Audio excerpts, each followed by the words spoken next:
Hello teachers. So I spoke before about making some long form content because the 3-minute short videos, sometimes I struggle to get my point across, and I think today's video is about discipline in Thai schools. And I want to cover this in detail because it's really important that you understand how discipline works here in Thai schools. So when you come here, you're not going to be shocked. Because what you need to know is that corporal punishment is alive and well. And that might be shocking to you, but let's just agree one thing before I share what I've witnessed. And some of it's quite disturbing, so please stick around. We can all agree that bullying, violence, all kinds of terrible things happen in every walk of life, in companies, in schools, in government offices. You know, there are the bullies, right? In any large team there will be a bully. It's true. So I don't want you to think Thailand's bad, because it's not. And what I want to reiterate here is that it's a minority. If you've got 20 teachers working in a school, maybe 50 teachers, one of them's going to be a bully. Yeah? One of them's going to have some issues. And one of them's going to do some terrible things until they eventually get their comeuppance. So just be clear that what I'm talking about isn't rife. It's not a huge problem, but corporal punishment does exist. So I'm going to give you some examples about some of the things I've seen, and also I want to give you some advice about not getting involved. I mean, if you physically witness an assault on a student, obviously you can do whatever you feel's right at the time.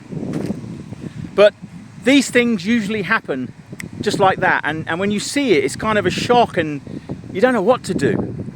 So one example, I was in the kindergarten school, and this is just like the Colosseum, round and round and round, 3 or 4 floors of kindergarten classes, and I'm jumping from each class to each class, 30 minutes, and the kids are coming out of the class, these tiny little kids, maybe 4 years old.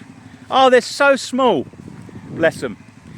And one kid was struggling to put his shoes on, and she picked him up by his hand and she gave him a smash across the legs because he was putting his shoes on too slow.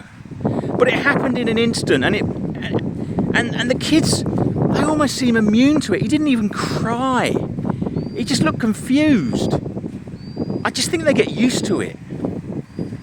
Another time I was at a high school, and I'm standing in the playground, just looking out at the view of the football pitch, and there's this PE teacher going at these high school boys with like a walking stick. I mean, really leathering them. Of course, they're defending themselves with their feet and their arms. Apparently, he caught them smoking behind the bike sheds. Yeah, that was a tough lesson to learn, but he beat the crap out of them. But again, this 200 yards away, what am I going to do? He's probably going to give me the same treatment. There was one teacher, she had a bamboo stick. In fact, they all have these little bamboo sticks. They're about 1.5 feet long, about 18 inches, 2 feet long. Thin bamboo. I mean, really, it would really sting. So, on this particular teacher's bamboo stick, she had 2 baubles tied on the end, so it looked like a pair of balls. I mean, read between the lines, I don't know what was going on there, but she had this stick with the balls on the end, and she would try and hand it to me at the start of the class, and I'd be like, no teacher, no please, I don't use violence to teach. I don't hit my students. I use rules, and I use positive reinforcement. She didn't have a clue what I was talking about. But she would try and give me this bloody stick with balls on it, and I'm like, no, I don't want it. And there was another time, you're waiting outside a classroom, and as the kids are coming out, they're all putting out their hand, smack with a ruler, smack with a ruler. Now there's 60 kids in the classroom, they're all getting it.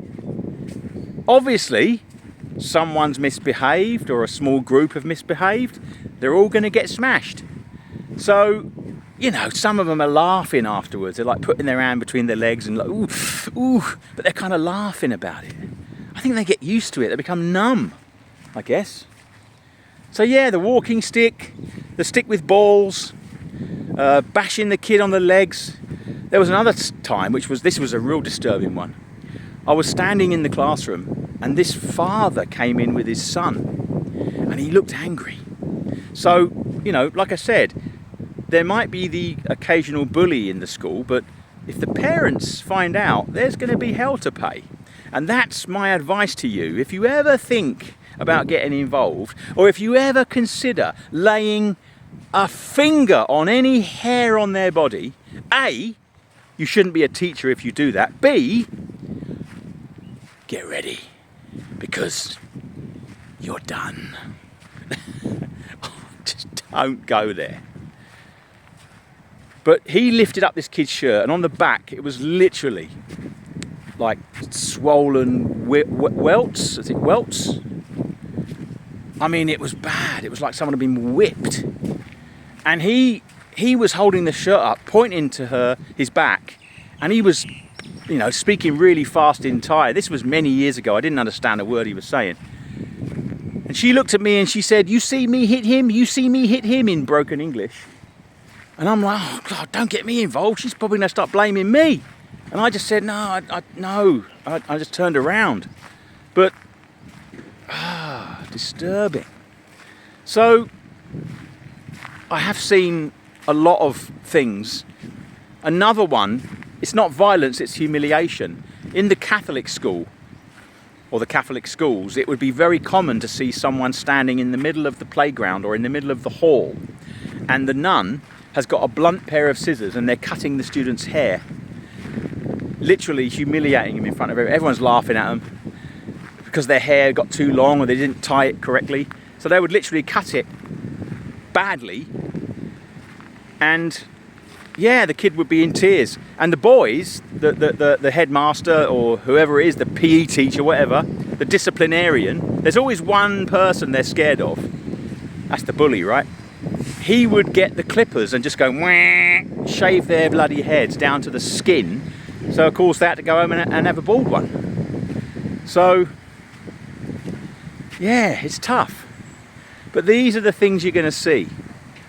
And like I said, just remember it is a minority, because I can tell you that 98% of the teachers here love these children more than life itself. Thai people love children. They absolutely worship them. So it's a tiny minority, all right? But I just wanted to prepare you. You know, I've worked with some teachers that, oh, you can just see the love they have for these kids. They stand next to you, they're singing the songs with you, they love learning English, they learn English with you, and this is the majority, all right? So don't let it put you off, but please check my website. I do personal coaching. I can talk to you about what's possible. I can help you find a job. If you're already teaching and you're struggling, I can offer you inspiration, techniques. I can help with your resume. I've been here for 22 years now, so I think that's, you know, says something, right? I create teaching materials. There are some brilliant PowerPoint lessons in my website. Check the bio, all the links are there. I've built them over many years. They're plug and play. All you need to do is familiarize yourself with them and you'll have some brilliant classes. I wrote an ebook too to help you plan and teach better. So check my website, check my other videos, there's lots of good tips, and comment below. I would love to hear your stories. But thank you for listening, and I hope this was interesting. Sorry to say interesting, but you know what I mean. But it's a heads up, and it's just to give you an idea of what goes on here. All right? Take care, teachers. See you in the next video. Boom.